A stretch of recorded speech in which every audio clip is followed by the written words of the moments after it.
Well, I'm doing a second video today because we now not only have the pricing, we also have the official gaming performance benchmarks for AMD's RX 50XT refresh. Now, what do I mean by official performance? Well, this appears to be, and it's what WCCF Tech is claiming, as well as an article over here at Video Cards says that they have confirmed it.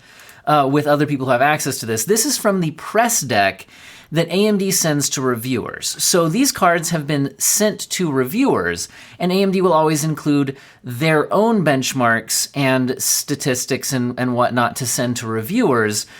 Now, reviewers will usually then do their own, separate independent benchmarking. And then AMD's results, of course, are probably going to select games that might present them more favorably, all of that. But that's what this is. This is the official AMD press deck information on these cards. And we'll see them each compared against an NVIDIA competitor, as well as against the Radeon model that they're kind of the refresh of. So we'll see the 6950 XT up against the 6900 XT. We'll see the 6750 XT against the 6700 and the 6650 XT against the 6600.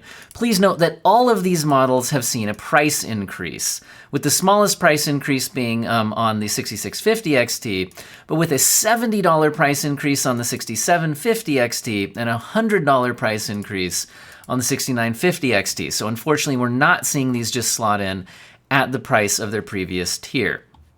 Now, for the 6950 XT, it looks like we've seen 4K gaming performance. Now, one thing that's interesting about this is that at 1440p and 1080p, AMD tends to do better against NVIDIA than they do at 4K. As the resolution increases, the Ampere architecture versus the RDNA 2 architecture tends to kind of stretch its legs a little bit, whichever way you want to look at it. So we are seeing the 6950 XT up against the 3090. Notice it's not the 3090 Ti in these games. Now, it looks like it's cutting off a bit of the graph when I zoom in, so I'm going to zoom out a bit. So it might be a little bit smaller writing, harder for you to see, but that's better than it completely cutting it off here. So the, what is that, red, magenta, I don't know, that color is a 6950 XT. And then we've got this tealish sort of color for the 6900 XT, so that's the model that we're replacing. And then we've got the RTX 3090 here in this yellowy orangey color. Now, one thing that's extremely important to look at is the exact selection of games, because which game you look at can drastically change which GPU performs. And so you've got to be careful, especially when the stats are coming from AMD, to not read too much into certain games. For example, Assassin's Creed Valhalla, where we see the 6950 XT here getting 81 FPS and the 3090 getting 67 FPS. Now, I'm not saying this is inaccurate for that game. I'm just saying that that game tends to not be representative. Here's what I mean. If we pull up, this is from TechSpot, and this is looking at the 6700 XT against the 3060 Ti, but basically just AMD GPU versus NVIDIA GPU is how I want to look at this. In a 50-game average, these two GPUs in a 50-game average have the same performance at 1440p. But if you look at particular titles, Assassin's Creed Valhalla is the strongest lead for the AMD GPU out of this entire 50-game suite. So it's important to look at that when you're deciding how these cards stack up. I feel like I'm a little bit big compared to this graph, so make myself a little bit smaller. Now, I'm not saying that every game that AMD included in their chart there is like that, but keep your eye out for things like Forza Horizon 5, Warzone, Borderlands 3, Battlefield 5, Hitman 3, Far Cry 6. Games along those lines tend to be more favorable to AMD on average, whereas On the other way of looking at things, there are definitely games that are more favorable to NVIDIA, and there's games kind of in the middle. So I'd be more interested in looking for the games that are kind of in the middle. Since these games on average performed about the same, I'd be interested in a game like Red Dead Redemption 2, where they only showed a 1% difference on this benchmark set. That seems like it's closer to the average performance that I would expect. So let's hop back over to this and take a look at those types of results, right? So you can obviously scroll through here and see all of the results, but I would be interested in, do we see anything like Red Dead Redemption 2 or anything that seemed a little bit closer to the average? Again, games like Forza Horizon 5 tend to be an AMD favorite. Okay, Cyberpunk, we're seeing basically a tie. The 3090 is slightly ahead. Let's see how Cyberpunk stacks up here. That's usually an NVIDIA favored title, but not hugely. We saw this one only 4% off the average here. So, okay, that seems fairly reasonable. But anyway, on average in this set of games, which again, I think has been weighted a bit in AMD's favor in the game selection, and that's totally expected to happen from AMD. It is showing the 6950 XT beating the RTX 3090 by 11% on average. That's the average of all of these results. Now, that's great. I would expect in a 50 game average like this for that to pull down, but not to be a loss. I would still expect it to beat the 3090 in this set of games.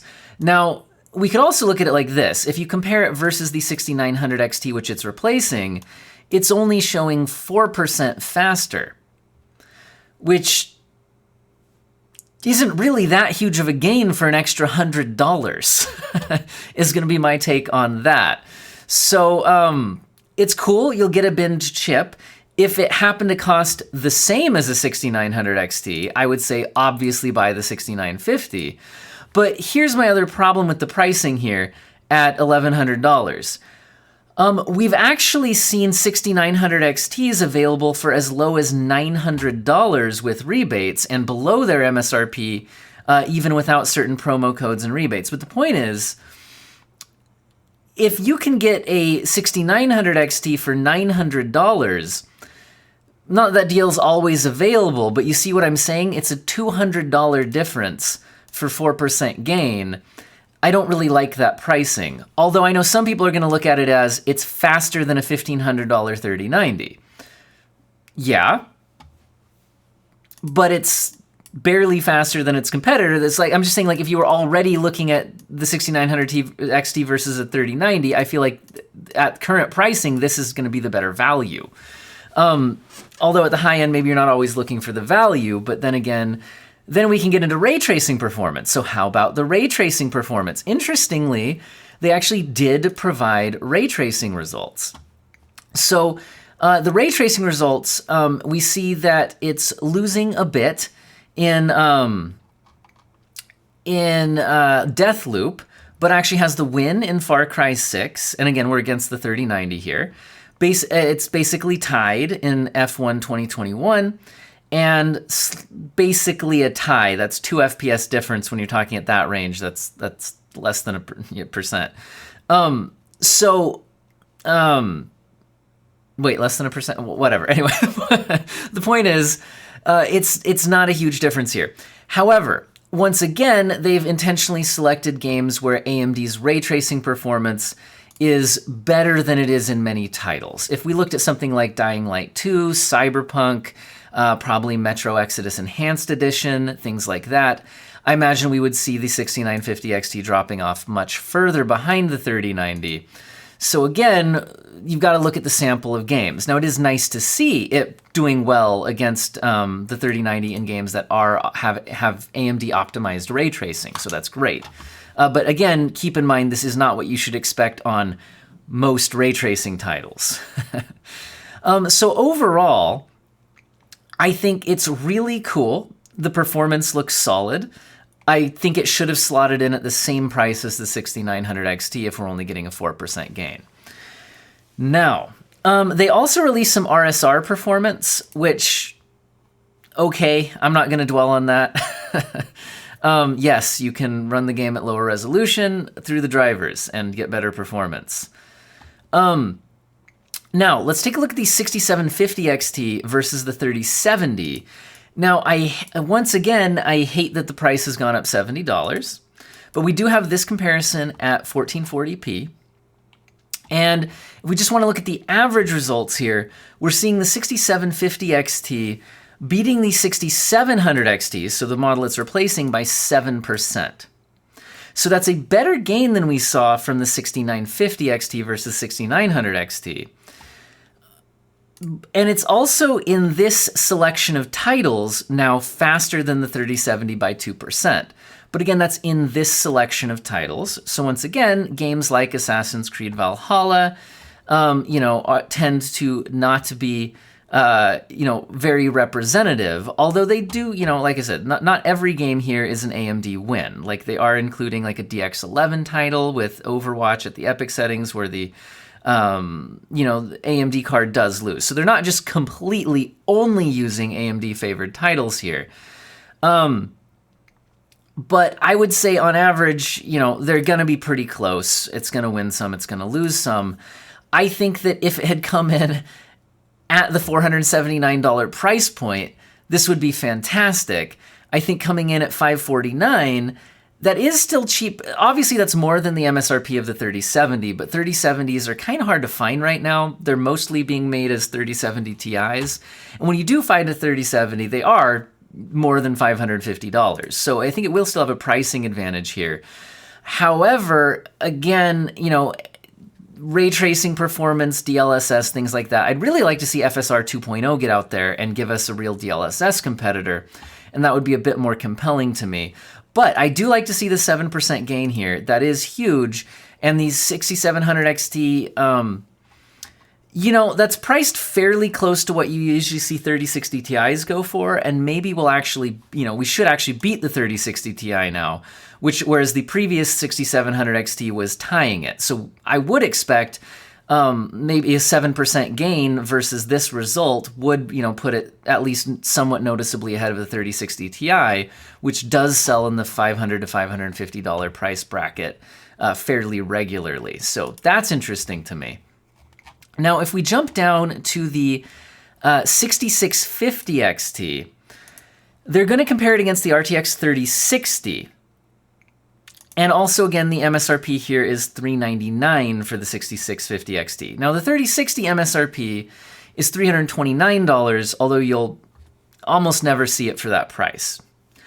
However, the 6600 XT that this is replacing has been spotted by me and posted on my community page selling for below its MSRP. I've spotted it for $375, and that even included an MSI rebate on top of that if you trust the MSI rebate. I know those aren't always, gonna pan out, but that would bring that down to $355.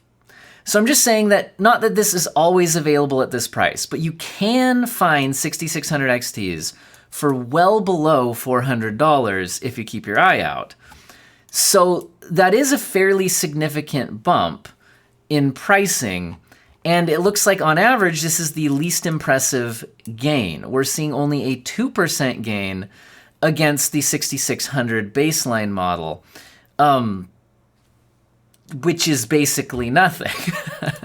Now, if you compare it against a 3060 in this set of games, we are seeing a 23% faster result, and that should make sense because it does, the 3060 is supposed to be a slightly lower tier card. Again, we saw about a 20% gain of the 6600 XT versus the 3060. So this is a pretty expected result. There you go. So it's looking like just a slightly better 6600 XT for slightly more money. Meh. I mean, I'll take the more performance if they're at the same price. If you give me the two cards at the same price, I'll take the 50 model. But that seems a little bit underwhelming. So overall, I've got to say the refreshes here seem okay, but I really wish they'd slotted in at the same MSRP. But the retail market's going to bear things out, and if they don't sell at the slightly increased MSRP, then we'll see discounts, as we are seeing already on cards like, for example, the 6900 XT and the, like I said here, even on the 6600 XT, discounts have been coming out. All right, now if any of you, to follow this up, are like, what about that video you said the other day where it seemed like it had a 20% gain over the previous 6900 XT? Well, that was this article, which is also from WCCF Tech. But what seems to be obvious now is that their 3D Mark Time Spy results are correct, and they seem to be from the same press deck from AMD for the reviewers. That seems to be where these numbers are from, and I don't doubt that they're accurate on this system. Where I think this WCCF Tech article kind of dropped the ball here was when they put it up against the other graphics cards, especially up against like the 6900 XT, and showed this massive performance gain for the 6950 XT. Because I ended up getting a lot of comments on that video where people were saying, wait, I have a 6900 XT reference model and it scores better than 18,000. It gets closer to 20,000 at reference specs. And so it seems like WCCF Tech might have been pulling 69XT results off of older drivers at older reviews, and that through driver updates since then, the 6900 XT would already be performing better than this, and it would actually be coming in more in this ballpark already. So the performance jump here would have lined up more with what we're seeing in these benchmarks as opposed to what we were seeing in that chart. So I think that's why that result seemed to come out higher than what we're seeing here. And yeah, what do you guys think? Let me know in the comments section. Am I way off base on feeling like these needed to come in at the previous MSRPs and then just discount the other ones? I feel like that's some big asks for the performance gains that we're getting, especially when we're already seeing some discounts on the previous models. I hope all of you have an excellent day.